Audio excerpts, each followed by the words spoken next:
जय जय श्री राधे।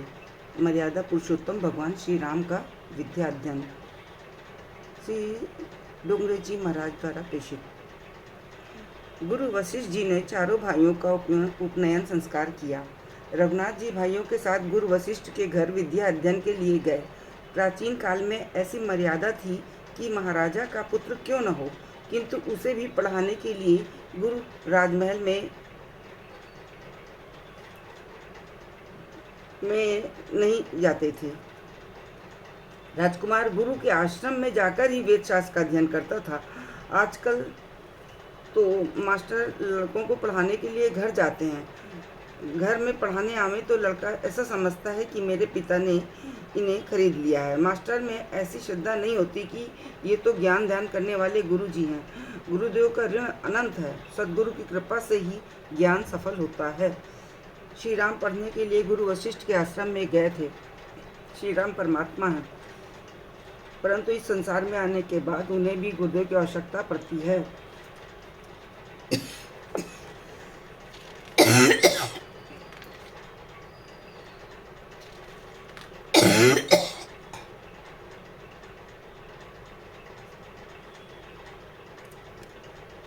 माया से बचना है तो सदगुरु की शरण में जाना चाहिए।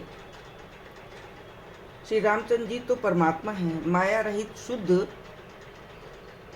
ब्रह्म हैं। श्री राम जी जगत को ज्ञान देते हैं कि मैं ईश्वर हूँ। उस पर भी मुझे सदगुरु की आवश्यकता पड़ती है। आजकल तो बहुत से लोग आराम कुर्सी पर पड़े पड़े पुस्तकें पढ़कर ही ज्ञानी हो जाते हैं और व्याख्यान भी अच्छा देते हैं। पुस्तकों को पढ़कर मिला हुआ ज्ञान तुम्हें कदाचित 2 पैसा प्राप्त करा दे, प्रतिष्ठा दिला दे, परंतु अंदर की शांति नहीं दिलाएगा। पुस्तक पढ़कर मिला ज्ञान भूल जाता है। 6-8 महीने कोई ना पढ़े तो धीरे धीरे उसे भूलने लग जाता है। पुस्तकों से मिला हुआ ज्ञान पुस्तकों में ही रहता है, मस्तक में नहीं आता है और जो आ भी जाए तो ठहरता नहीं। किंतु परमात्मा की कृपा से जिसे ज्ञान मिला है वो भूलता नहीं है। जिसे सद्गुरु का आशीर्वाद मिला है, जिसने सद्गुरु की सेवा की है, उसका ज्ञान स्थायी होता है। गुरुदेव के आशीर्वाद से ज्ञान में स्थिरता आती है। ज्ञान मिलना बहुत कठिन नहीं, अपितु उसका स्थिर रहना बहुत कठिन है।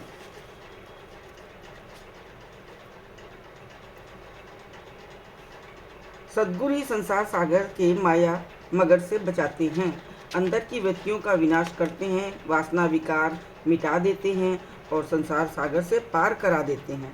ऐसे सद्गुरु की आज उपेक्षा होती है और केवल पुस्तकी ज्ञान का प्रचार चलता है। परंतु बहुत वर्षों तक पुस्तक पढ़ते हुए भी जो ज्ञान नहीं प्राप्त होता, वो संत की कृपा से क्षण मात्र में प्राप्त हो जाता है। किसी संत महापुरुष की तन मन धन से सेवा करोगे तो संत का हृदय पिघलेगा और अंतर का आशीर्वाद प्राप्त होगा। सेवा से विद्या सफल होती है। श्री राम जी गुरुकुल में रहकर गुरु जी की सेवा करने लगे। श्री कृष्ण ने भी संदीपनी ऋषि के आश्रम में रहकर गुरु जी की खूब सेवा करके ज्ञान प्राप्त किया था। भगवान शंकर माँ पार्वती से कहते हैं, देवी, जिन परमात्मा की श्वास से वेद प्रकट हुए हैं, वे ही भगवान गुरु वशिष्ठ के घर पढ़ने बैठे हैं। धनुर्वेद का अध्ययन प्रभु ने वहीं किया। समस्त वेद शास्त्रों का अध्ययन किया। श्री रामचंद्र जी ने गुरु वशिष्ठ के पास पैसा कमाने के लिए विद्या नहीं पढ़ी, अध्यात्म विद्या पढ़ी थी। विद्या का उपयोग जन्म मरण के चक्र से छूटने के लिए करें, वो विद्वान है। विद्या के साथ संयम तथा सदाचार का शिक्षण मिले तभी विद्या सफल होती है। प्राचीन काल में ऋषि ब्रह्मचारी को विद्या के साथ संयम सदाचार का शिक्षण देते थे। विद्यार्थी अवस्था में संयम की अत्यंत आवश्यकता है। गुरुकुल में रहकर 3 बार संध्या करना, वेद अध्ययन करना, सादा भोजन करना, गुरु की सेवा करना, इन सब प्रकार से सद्गुणों का संग्रह करते हुए विद्यार्थी संयम और सात्विकता जीवन में उतारते थे। बड़े बड़े राजाओं के बालक भी गुरुकुल में रहते हुए सादा भोजन करते हुए सादा जीवन व्यतीत करते थे। गृहस्थ आश्रम में विलासी जीवन व्यतीत करें, वो तो किसी प्रकार क्षम्य है, परंतु विद्यार्थी विलासी जीवन बितावे ये बिल्कुल अक्षम्य है, क्योंकि विद्यार्थी यदि विलास में फंसे तो विद्या का नाश हो जाता है। श्री रामचंद्र जी ने पूर्ण संयम का पालन किया, जिससे छोटी अवस्था में थोड़े समय में ही उन्होंने वेद अभ्यास में निपुणता प्राप्त कर ली। विद्या अध्ययन के उपरांत श्री रामचंद्र जी ने पिता की आज्ञा लेकर तीर्थ यात्रा करने गए। वहां से लौटने के पश्चात उनके मन में उदासी छा गई। भगवान की ये लीला थी। परमात्मा को इसके द्वारा जगत को वैराग्य का उपदेश दिलाने की इच्छा थी। श्री रामचंद्र जी उपदेश देते हैं आचरण से। वे बहुत बोलते नहीं, परंतु आचरण करके बताते हैं। उन्होंने जीवन में वैराग्य का आचरण करके बतलाया।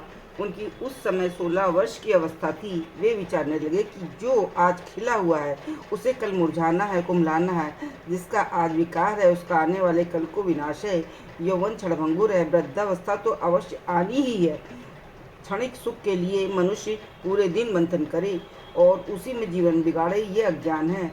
इस जीवन में सच्चा सुख वही क्या है, कहाँ है? इस जगत में जो कुछ भी है दिखाई देता है वह सब कुछ झूठा है, अनित्य है। ऐसे अनित्य सुख के पीछे जीवन गंवाना उचित नहीं है। हमें शाश्वत सुख की खोज करनी चाहिए, जहाँ परम शांति प्राप्त होती है। शिक्षक का वास्तविक विद्या प्रेम। यदि शिक्षक स्वयं अध्ययन नहीं करता तो वो सच्ची शिक्षा नहीं दे सकता है। जो दीपक स्वयं बुझ गया है वो दूसरे दीपक को क्या जलाएगा? यदि किसी शिक्षक ने अपने विषय के अध्ययन की इतिश्री कर ली है, जिसने अपना ज्ञान वर्धन समाप्त कर दिया है और जो पिछली बातें ही दोहराता है, वो विद्यार्थियों के लिए न्याय नहीं करता, वो उनका मस्तिष्क प्रखर नहीं बना सकता। अतः शिक्षक को संपूर्ण जीवन अध्ययन परायण रहना चाहिए। जय जय श्री राधे।